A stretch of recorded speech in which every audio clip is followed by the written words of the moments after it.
is Brittany Aldridge. I work at Words of Hope, a very popular Persian dish called Zareshk Pollo Mog. Basically, it's just a Persian chicken with rice and what's called barberries. We're going to go take a tablespoon of vegetable oil, and that's going to go right into our pot. And then we're actually going to cut our vegetables up. But we're going to take 2 cloves of garlic, and I think I can handle this one. And they don't need to be in the smallest pieces. You don't want to have a minced garlic because that will kind of take away from the flavor a little bit, but just chop them up enough to where they'll cook into the food. You're also going to cut up the onions. So these will be the first 2 vegetables that go into your pot. So once your onion is all chopped up, and it doesn't need to be in the smallest pieces, it just needs to be chopped up enough to where it can saute correctly, you can go ahead and add that all to the pot. When you do this, you're going to want to saute it enough so that the aromas release from your vegetables.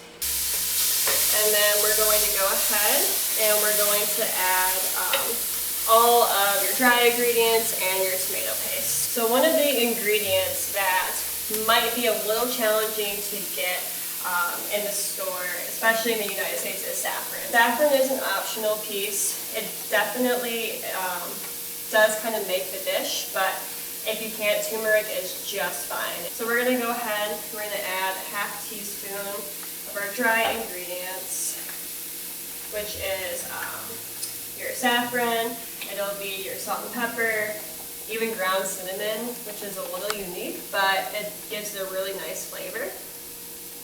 And then we're also going to add turmeric, which will give it that unique flavor as well. And since I don't have my pepper in a container, I'm just going to have to guess a little bit, which is fine to do.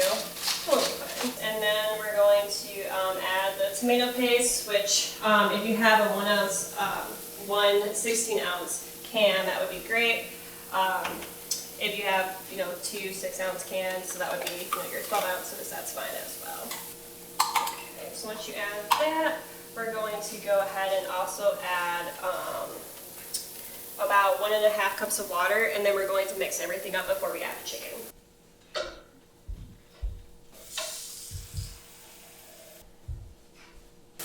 So add that in and give it a good stir. And then to mix that all up, you can bring up the heat just a little bit, which is what I'm going to do. Alright, so while our tomato paste mixture just sits on medium heat, we're going to go ahead and we're actually going to cut up a green bell pepper. You can really use any kind of bell pepper if you want to, but I just prefer using green. And I don't like any seeds in my peppers. Just cut it into chunks that you would be fine eating with. So for me, I'm just going to cut it into good bite-sized chunks. So go ahead and add your green pepper to the mixture. And then we will go ahead and we will give that a good stir.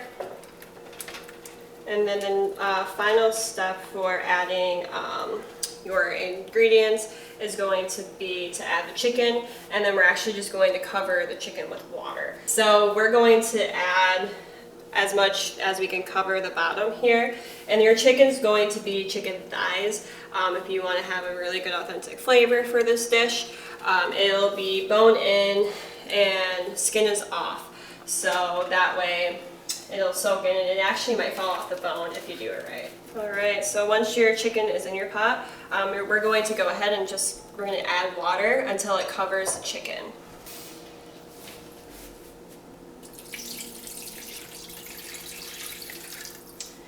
We're going to go ahead and we're going to actually bring that pot to a boil. So let's turn our stove all the way up. And once that starts boiling, you can stir it if you want to right now. You can just let it sit in there, however you're feeling. Get it to that rolling boil, and then we're going to take the top the pot, and then we'll cover it, and then we'll actually drop that back down to a medium heat. And that's going to be cooking for about 2 hours. We're going to go ahead and we're going to start our rice. So for the rice portion on the recipe sheet, it does say if you can do a special type of rice called basmati rice. I just don't have that, so I'm actually going to be using some regular white rice myself, and that's perfectly okay. So we're going to start it off pretty normally, and then there's going to be a couple of unique situations with the rice coming up that I will walk you through. So go ahead and add your 3 cups of rice, which really you can do as much rice if you want to. And then we're going to add 4 cups of water. So that water is going to basically you do 1 extra cup of water for your rice. So we're going to go ahead and take the pot of our rice and we're going to go and get that started boiling. So once our rice comes to a boil, we're going to wait about 5 to 7 minutes, and then we're actually going to open up that pot and we're going to check our rice. And the rice needs to be somewhat soft, able to break apart, and then we're actually going to do something a little different than maybe what you're used to with your rice. Wait, there's no water in the pot. I don't know what I did. I'm scared.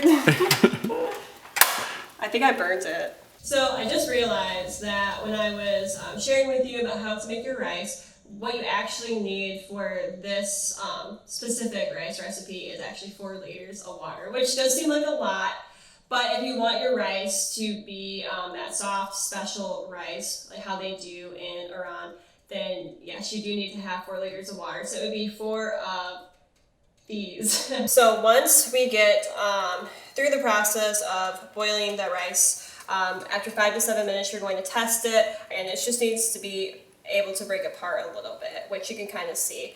The other unique step to that is you're going to take some rice water out of the pot, and you're just going to take 1/2 cup of rice water. And with this 1/2 cup of rice water, we're just going to let that sit aside. So the next step is we're actually going to drain all the water from the rice. Once we have our rice, it is drained, we're going to go ahead and we're going to add some vegetable oil to the pot. So I'm going to go ahead and grab that. About 3 tablespoons of vegetable oil, and you can actually use butter if you would like to. This is just meant to make your rice not stick together, and it just will give it some good moisture.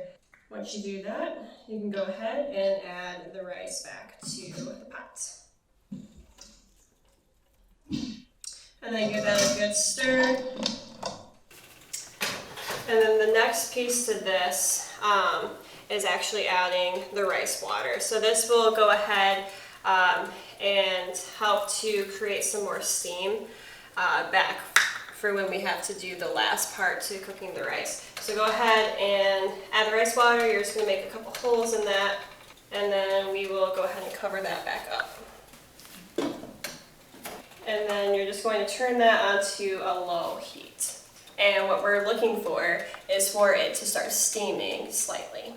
Once your rice begins to steam, we're actually going to do something that is widely done in countries like Iran, and they actually have these fun little creations for this. But since I don't have one, we're going to substitute and use a towel. You're going to carefully lay your towel on top of the lid. So make sure that it's not long enough to get caught in the burners or anything like that. And you're just going to go ahead and set the lid on top. We will steam it for an additional 30 minutes. And once that's done, then your rice is complete. All right, so this is the final step for our dish.